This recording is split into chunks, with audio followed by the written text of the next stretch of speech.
my name's Paul. Again, I'm from here in Minnesota, not far away. This year I did, I got a busted piece out there. I see it already.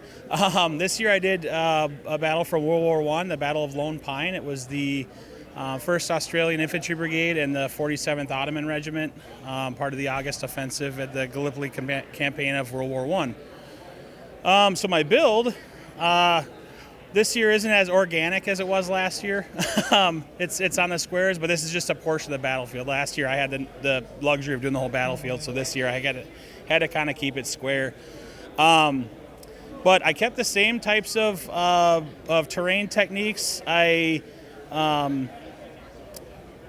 localized them a lot more to kind of create features and topography. When I first put it together, it looked a little bit flat. So I kind of went back through and added the topography. I added some texture and some detail. And then once it filled out with minifigures, it all came together really nicely. So just a little of what I got going on here. The attacks came in waves during this battle. So one feature of the battlefield I have here is the sally ports. So in the Battle the Australians dug holes underneath no man's land. And then when the artillery barrage they sent lifted, they came up out of them. I also added on either end the tunnels that they moved through. So there's actually an entry point here in the trench, and then it follows the tunnel through. It doesn't tunnel all the way through. The maps I looked at basically was a couple of straight lines out and then across. But it's all block built rocks underneath so that if you look into them, it at least looks the part. It's not just you're not just going into like the base plate abyss. So I put thought in there. The battlefield itself it was pretty flat. So I was like, well, I'm not going up, so at least I can go underneath and put some features underneath. So have a couple cutouts. I have dugouts on the Ottoman trenches and on the Australian command post here. I actually have some custom printed parts that I took. These are actual maps of the battlefield. If you're able to get a good shot, you have the Battle of Lone Pine, the map there, and then the Anzac sector of Gallipoli. So the maps are accurate, which I'm actually pretty proud of. It's just a little Easter egg in there. Yeah. The trenches, that was actually kind of fun. I did a bit of experimenting. They were really blocky, but then I found if I added the angled plates, it kind of gave it a natural look, and you cover up over the top. And now it doesn't look so blocky coming through it. It makes it more of a natural looking trench. Both the trench systems I built based off of maps of the area as well. If you're looking at the battlefield, it'll be kind of a rhombus, but it's it's a rectangle. Yeah. Ottoman trench is the same way. I love building these mocks with a lot of minifigures. I have a little over 300 minifigures in this one again. I didn't quite make my count of last year. I think I'm like 15 short, but I really enjoy mocks with a lot of minifigures. I think it adds a lot of movement to it, and then you can put a few different kind of areas. I had someone comment yesterday that there's always something new to look at when you're looking at it. I put a bit of like kind of what I call special effects into it. I kind of fashioned a way to make these airbursts going on up above the troops. Utilizing I call them ice cream cones. Someone called them popcorn, but I call them ice cream cones. Yeah. And then I put them on plant studs as well, or plant pieces as well, to create kind of grenades don't have a big fiery explosion, so I create kind of the little burst with them, using the black plant base and then white flowers stuck with the ice cream cones on top of them. I did my best with rocks. People are like, what are they? I mean, they're rocks, I guess. But I think the main feature here is the amount of minifigures and kind of the action going on. All the Ottoman, both sides, all these Ottoman trenches they're all occupied, so there's stuff going on in them.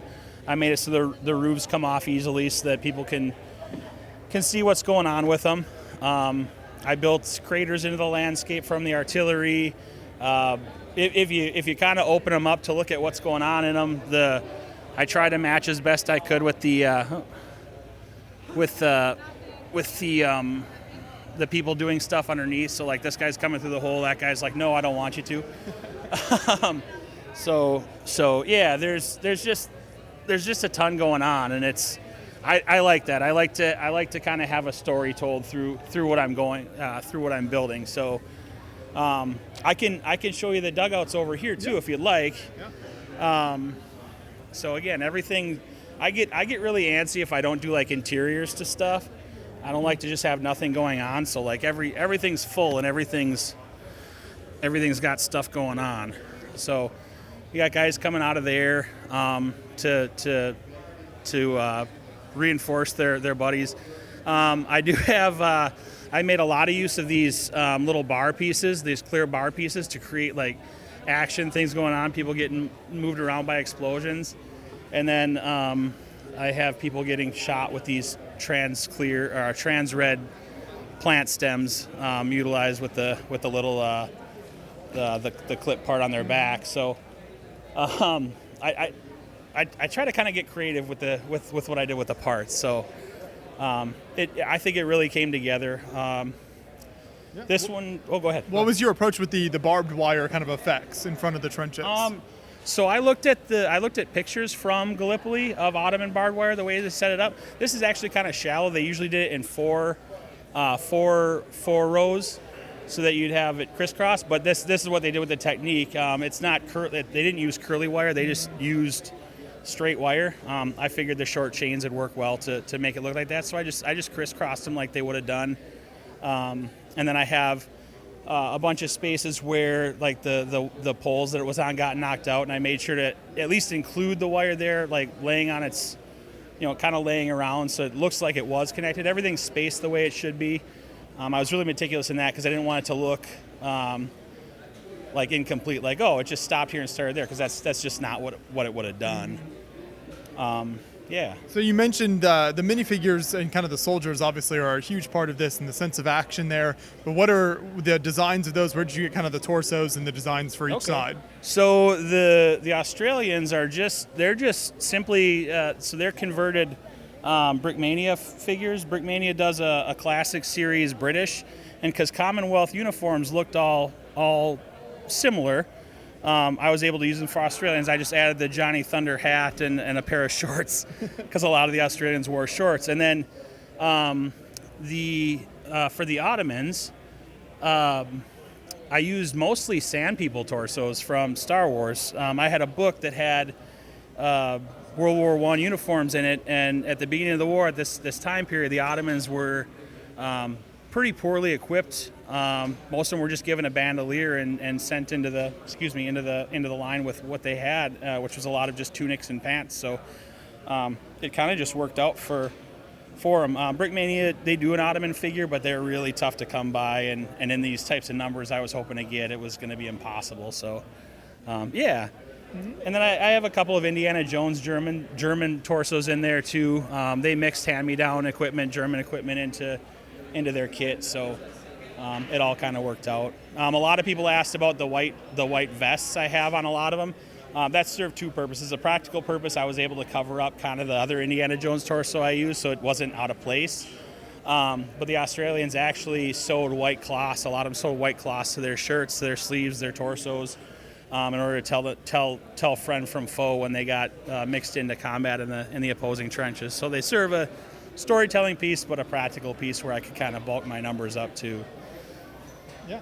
So I know last year you had that really impressive Rourke's Drift display that we interviewed you about, and what drew you to kind of this battle and building this particular display for this year's show? So the Rourke's Drift thing kind of came about by accident. I stuck a pith helmet on like a red-guarded Imperial pirate soldier. Was like, oh, I can make a mock out of this, and then I switched to the Royal Guard for that one. This one I did a similar thing. I got a handful of the British torsos from Brickmania, and I had a bunch of these Johnny Thunder hats laying around. I was like, oh, let me stick one of those on there. That's an Australian. I want to do something with Gallipoli. I'll roll out with this battle. There was actually I believe it was aired in Australia, a miniseries about Gallipoli too that was super interesting, and featured this battle in it too. And I thought that was one of the more interesting pieces. I got a couple little Easter eggs in here from the real battle, from the show, from other pictures of Gallipoli as well too, and tried to do it justice like I did last year.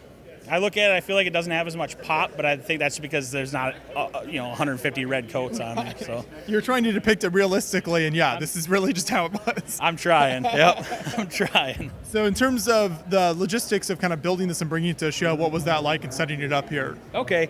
The logistics this time, it wasn't as puzzle piecey as last time. I didn't have the terrain more organic. It's all on the 48 by 48 bases. So it was just a matter of pinning them and making sure they all line up with Technic bricks and pins underneath.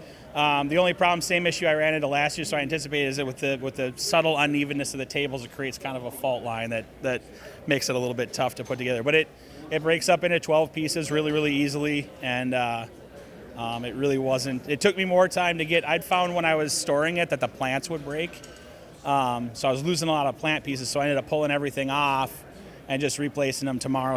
Or yesterday. So I did figures and plants yesterday, which took me about 6-7 hours to get them on there. But you're at the show and people are talking with people, so that kind of that kind of interrupts the process, which is not a big deal. I love talking history. I love talking Lego. So yeah.